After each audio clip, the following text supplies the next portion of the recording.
Thanks so much for being with us here on Morning Live. And just another reminder, as we showed you earlier, Busiwa is out in Paris, Leanne is out here in the streets of Johannesburg. She's on her way to Mid-Ennerdale Primary, so we'll catch up with her in the second hour of the show. But I'm here, so let me bring you up to speed in case you missed it earlier. Here's our question of the day. So what are your thoughts on the performance of South African athletes at the Paris Olympics so far? And it's going to be very interesting because our attention now is still in the pool because we have Chad Leclos.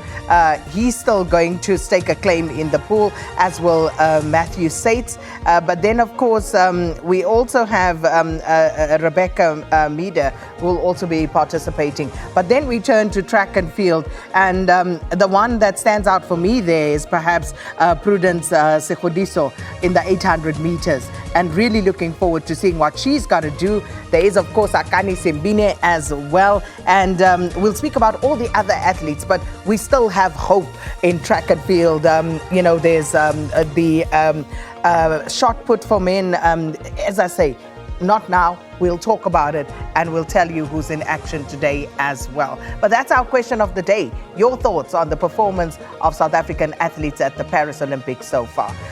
Believe we already have some responses, but we will come to it later. So 078-459-1897. So this is where you can send us your voice notes, short, sharp, to the point, as we always ask, and preferably in a silent place so we can actually hear your voice. All right, later on in the show, we'll share those with you. Let's bring you up to speed with what's making headlines in your daily papers. This is a weekly, of course, that we start with, which is the Mail and Guardian. So their front page, life in VBS land, sharks at the bank and crocodiles in the water.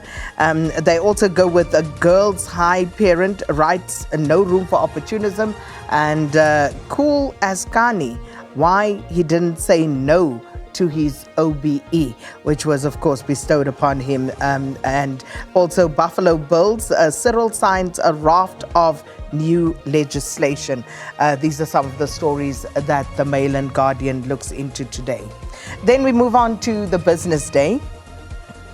Business Day's lead story, Maputo snaps up Durban's tourists. Now, Southern Sun cites a bad reputation and port delays diverting business. Southern Sun has reported a surge in business tourism at its Maputo facilities as Durban Port and its woes push companies to divert more business to Mozambique. Not a pretty story, that. And also ANC sure of its considerable sway in the GNU. The ANC's top brass gathered on Thursday to discuss the way forward after the party lost its outright majority in May's election. But Zille looks to rivals collapse. The DA is banking on the possible disintegration of the ANC over the next 10 to 15 years. And also on that front page, keep scheme hikes near inflation rate, and Zuma will die, an ANC member. Have a look at the Business Day for some of those stories. Moving on to the Star. They going with CR's gamble. GNU may crumble. Mbalula lashes out after Zille insists that the power-sharing deal is in fact a coalition.